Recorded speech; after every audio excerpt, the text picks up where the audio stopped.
नमस्कार। आज हम बात करेंगे परिवार में पैसों से जुड़े फैसलों पर। हाँ। ये एक ऐसा टॉपिक है जो घर की शांति और फ्यूचर प्लानिंग दोनों के लिए बहुत जरूरी है।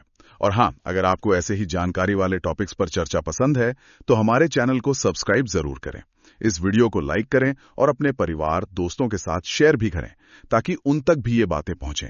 तो चलिए शुरू करते हैं।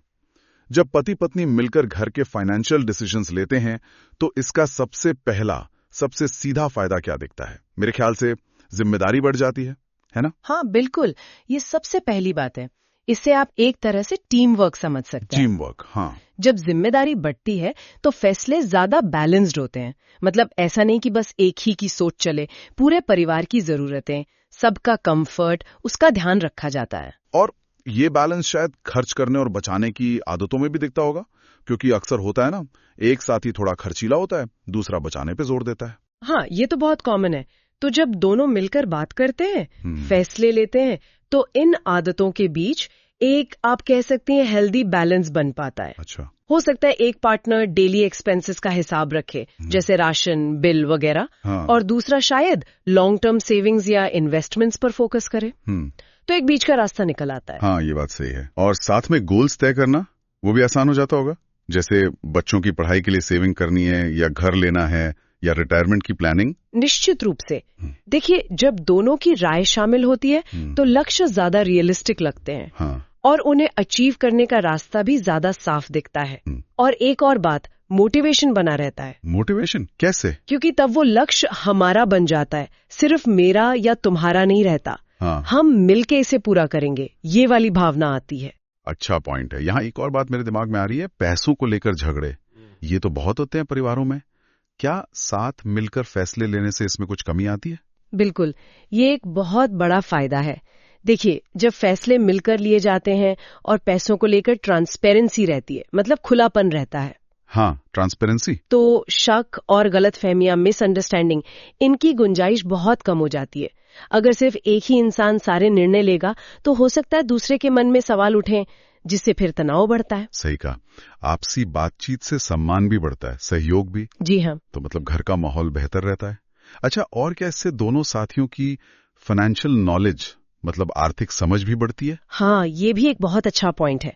जब दोनों डिस्कशंस में शामिल होते हैं तो वो budgeting, saving, investing, insurance, loan, इन सब चीजों के बारे में ज्यादा सीखते हैं। एक दूसरे से सीखते हैं। हाँ, एक दूसरे के नॉलेज और एक्सपीरियंस से फायदा उठाते हैं। मान लीजिए एक पार्टनर को शेयर मार्केट की थोड़ी समझ है, दूसरे को प्रॉपर्टी की, तो दोनों मिलकर ज्यादा बेहतर फैसले ले पाएंगे ना। हाँ बिल्कुल। मतलब ये एक तरह की म्यूचुअल लर्निंग प्रोसेस हो गई। एग्जैक्टली। और मुश्किल वक्त में, जैसे कोई मेडिकल इमरजेंसी आ गई, भगवान ना करे, या जॉब चली गई, तब ये साथ मिलकर फैसले लेने की आदत कैसे काम आती है? ऐसे समय में तो ये आदत बहुत ही मददगार साबित होती है।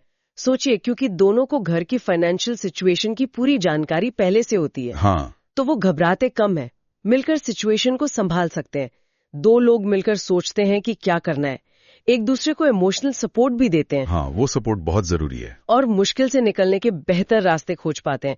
मतलब रिसोर्सेज को कैसे बेस्ट यूज करना है, इस पर मिलकर फैसला लेना आसान हो जाता है। आजकल के जमाने में तो ये और भी रेलेवेंट हो गया है, खासकर जब महिलाएं भी पढ़ लिख रही हैं, अपना करियर बना रही हैं, कमा रही हैं। उनका फाइनेंशियल डिसीजंस में बराबर का पार्टनर होना, ये तो अब जरूरत भी है और सम्मान की बात भी। आपने बिल्कुल सही कहा। ये परिवार में बराबरी और एक मॉडर्न सोच को दिखाता है। जब पत्नी फाइनेंशियली इंडिपेंडेंट महसूस करती है और फैसलों में उसकी राय को वैल्यू मिलती है, हाँ, तो न सिर्फ उसका कॉन्फिडेंस बढ़ता है, बल्कि रिश्ते में आपसी सम्मान और बैलेंस भी मजबूत होता है। ये पार्टनरशिप को सही मायनों में एक बराबर की पार्टनरशिप बनाता है। और फ्यूचर की बड़ी प्लानिंग, जैसे बच्चों की हायर एजुकेशन है, रिटायरमेंट के बाद की लाइफ है, घर बनाना है, या लाइफ इंश्योरेंस जैसी चीजें, इनमें मिलकर फैसला लेना क्यों बेहतर है? देखिए, ये सब लॉन्ग टर्म गोल्स हैं और इनमें फाइनेंशियल रिस्क भी जुड़ा होता है। हाँ, रिस्क तो होता है। तो जब दोनों साथी मिलकर प्लानिंग करते हैं तो हर एंगल से सोचा जाता है।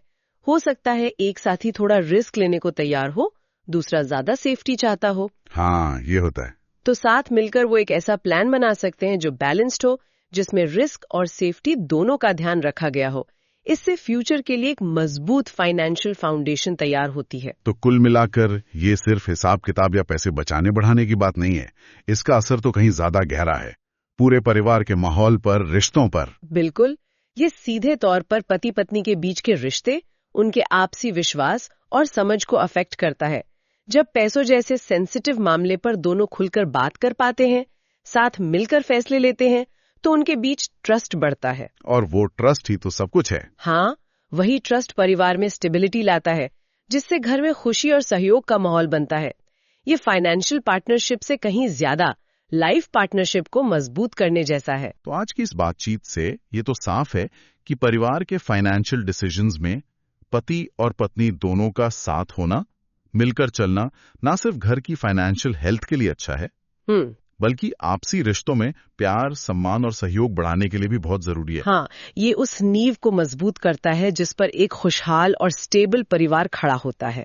इस पूरी चर्चा के आखिर में एक सवाल मन में आता है सोचने के लिए, क्या पैसों के मामले में पूरी तरह से खुलापन और ईमानदारी रखना, मतलब कंप्लीट ट्रांसपेरेंसी, आपसी विश्वास बनाने की दिशा में पहला और सबसे जरूरी कदम है? इस बारे में आप क्या सोचते हैं? अपनी राय हमें नीचे कमेंट सेक्शन में लिखकर जरूर बताइएगा। नमस्कार,